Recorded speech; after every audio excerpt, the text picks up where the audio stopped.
can agree that Christmas is all about memories. And Rebecca, I know this is a special one right in front of us. Tell us what this is all about. So this is my grandmother's manger scene. It's over 100 years old. We've had some casualties along the way, like this angel's lost its wing. We've lost a sheep, a camel, and a shepherd to a puppy that chewed him up. I mean, he regrets it, but he did do it. He did. And I have all the missing pieces, but it's like dust in a baggie. And it just feels too sacred to get rid of it, so it's always going to be in my desk. You're never going to be able to glue those back together. We're not. It's not. But every time I put this up on my table, I definitely think of my grandmother. It's a very special, heartwarming thing for me every year. And I think on top of that, movies are a big deal for families, especially for us. We have traditional movies we see every year, like Hook is a big one, and also Elf. Yep. And Arnold Schwarzenegger. Jingle All the Way. Jingle All the Way is probably my favorite. I love that movie. We haven't watched it yet this year. We need to. But I think we have a new one this year. That's right. It's called The Best Christmas Pageant Ever. If you haven't seen it, you need to go see it right now, because Imogene Herdman in this movie, she is the best character ever. She is like angry, and then at the end she's soft, and you will be weeping. You'll be weeping right along with her. She's so good, and you're going to love this interview because we interviewed her. Beatrice Schneider, we just interviewed her, and here it is.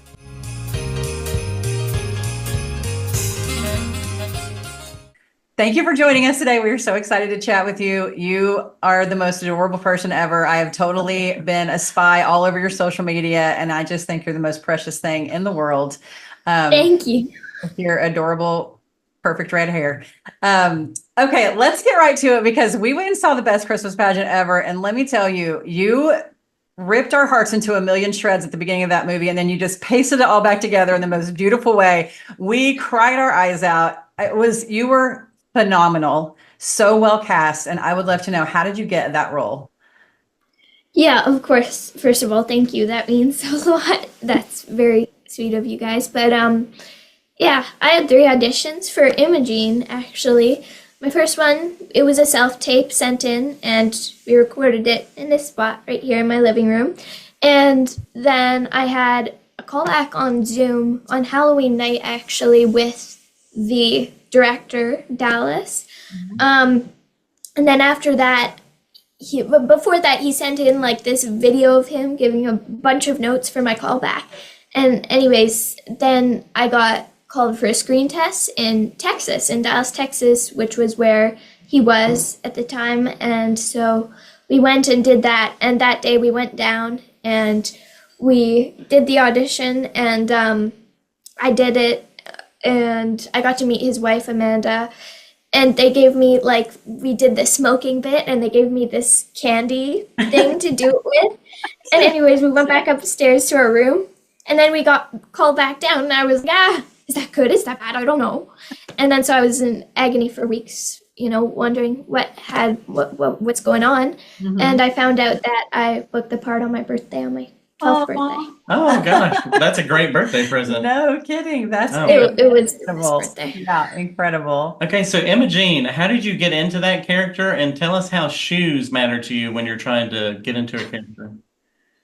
Okay, yeah. So becoming Imogene was like a process for me, because I'm pretty far away from the character. I don't know if you can tell. Naturally. Absolutely tell. Yeah. I'm like, girl's good. But yeah, and then Dallas really helped me, because he had this vision in his mind about we're going to keep her tough and sort of wrapped together until the end to get like the most emotional payoff and everything. So he really helped me to do that. And shoes are just generally really important for an actor, because they're what like connect you to the earth and how you can build a character from the ground up and everything. So I had these chunky running shoes, and I just felt so cool in them. And Imogene had this solid stance that was just so tough and grounded. And so that was. Does Imogene ever like poke her head up anytime with you now? Or are you like back to good old Beatrice? Are you No, I never like start, I don't know, yelling at my teachers or anything. Yeah, you don't like throw snowballs at random people or anything like that. That's good. Of course. every weekend. Yeah, of course. Okay, we have 3 adult boys that we raised, so you can't tell me there were no shenanigans going on behind set, like in between takes. Were those kids like? Were there any funny stories like off camera that you can tell us? Like, it wasn't intentional that we were all crazy and rambunctious. We were just having the best time. But it was not purposeful. But this one day it was funny. So the actress, her name's Lorelai. She plays Alice, and we were doing the scene in the school hallway where I'm threatening to stick a pussy willow down her ear, and we're just sitting there, and like the cameras have cut. We're just, vibing along, and she starts to sing. Oh yeah, and 10-1 on set means you're in the bathroom. So if somebody says blah blah is 10-1, then you're in the washroom. And she starts to sing, I need to 10-1 a little bit. I need to 10-1 a lot now. And so she had to use the bathroom. But then that day there were like these trucks outside in the freezing cold Winnipeg air. And so you'd have to go outside and use these cold porta potty things. And anyway, so that was pretty funny. That's hilarious. Oh my I love gosh. that. So much fun I bet you had behind the scenes on filming that. Okay. Yeah, In that one scene where Mary gets so emotional and you're playing Mary in that, girl, let me tell you, everybody in our theater was just like wiping their eyes. I had a friend that sent me a message afterwards. She's like, can you tell I've been crying? Oh my gosh, that movie was so good. And she was so phenomenal. Was that a real emotion for you? Like, was there something happening at that point that like really connected you to that scene? Or are you just that fantastic of an actor that you can just, or both? I mean, maybe both.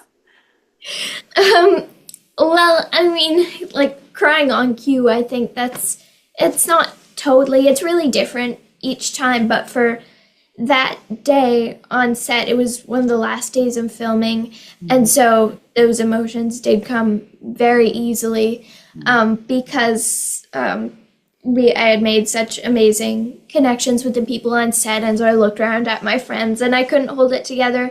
But for like crying on command, there are things that you can do to help yourself to stay in the moment. Drink lots of water, stay hydrated, be present with the other people in the scene, really listen to them and get involved with them. But yeah, some days on set it's all makeup because just the shooting's going by too fast and it's too hectic and technical to pause and get the actor in the moment and everything. But yeah, that day was definitely special, and I wouldn't have been able to get through the day without it.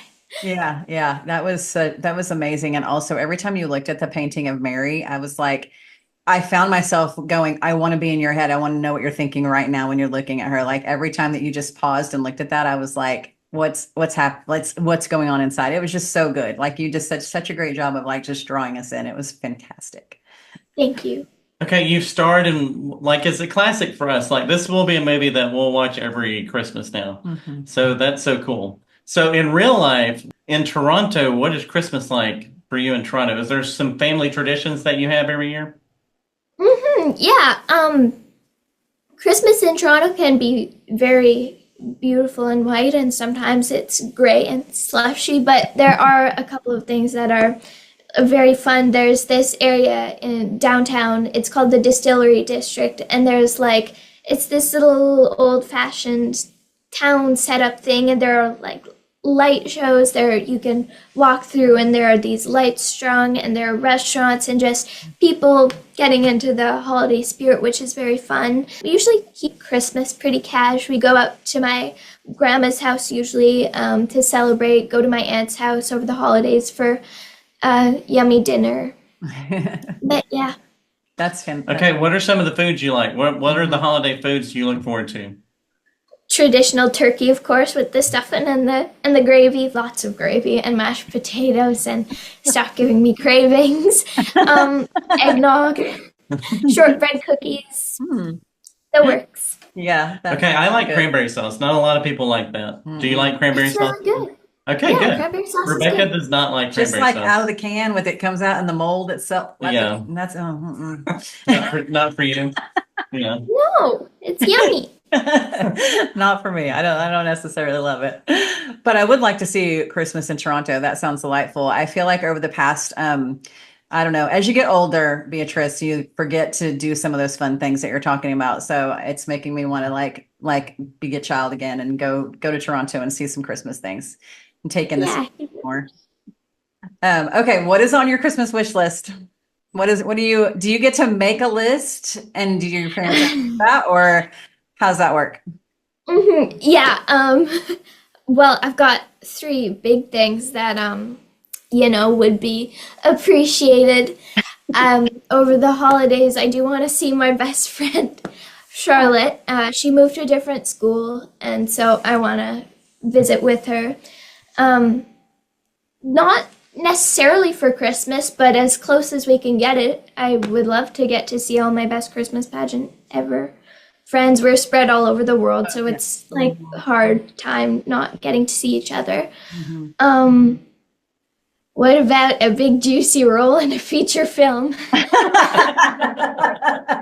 That would be There you go. Yeah. That's a good one. Is there about that feature film, is there somebody you would love to act alongside? Like you have like a person that you're like that person? Or no? Yeah, I mean, I've got a list. I bet you do. I bet you do. I bet you have a lot of things on your list.